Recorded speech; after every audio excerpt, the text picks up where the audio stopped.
Assalamualaikum warahmatullahi wabarakatuh. Perkenalkan, nama saya Deviningsi Haryani dari kelas 2D NPM 20140149. Di sini saya akan menerangkan pembelajaran IPS kurikulum terbaru. Latar belakang masalah, proses belajar mengajar IPS di sekolahnya dianggap tidak menarik. Akibatnya banyak anak-anak sekolah yang kurang tertarik untuk memahami mata pelajaran IPS. Selain itu, memang ada anggapan bahwa mata pelajaran IPS tidak begitu penting, sehingga siswa dalam proses belajar mengajar tidak begitu serius dalam menarik atau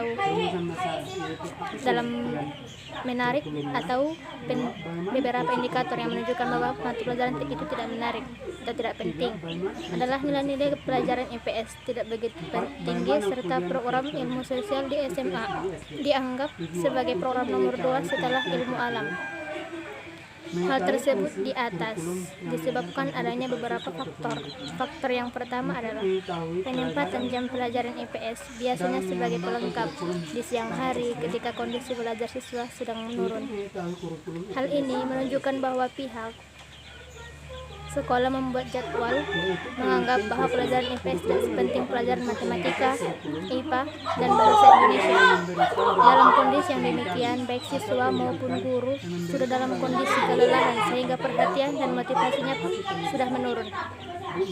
Faktor kedua adalah formansi guru IPS di SD atau MI. Mata pelajaran IPS diampu oleh guru kelas atau kadang-kadang diampu oleh guru yang latar belakang pelajaran lain.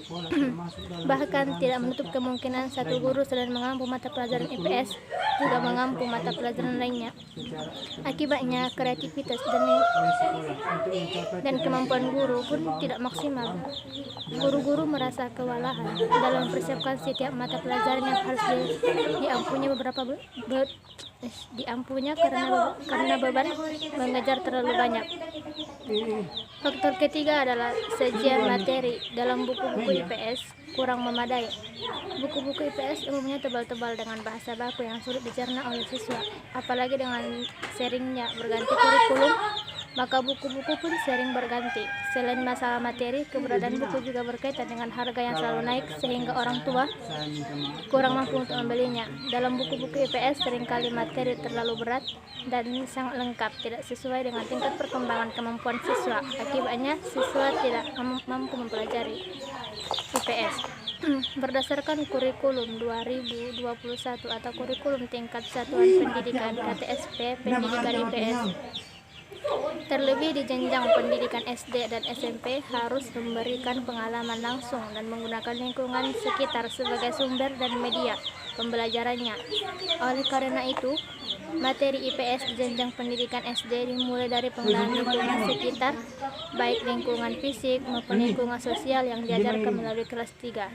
Seiring dengan meningkatnya jenjang kelas, maka materi IPS semakin luas mengenal lingkungan di tingkat kabupaten, provinsi, dan dunia.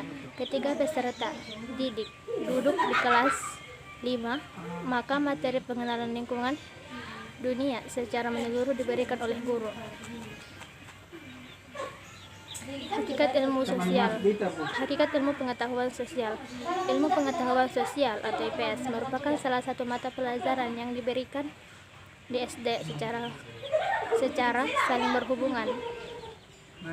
IPS merupakan penyederhanaan disiplin ilmu-ilmu sosial, ideologi negara, dan disiplin ilmu lainnya, serta masalah-masalah sosial terkait dengan diorganisasikan. Disajikan secara ilmiah dan psikologi untuk tujuan pendidikan pada tingkat dasar dan menengah.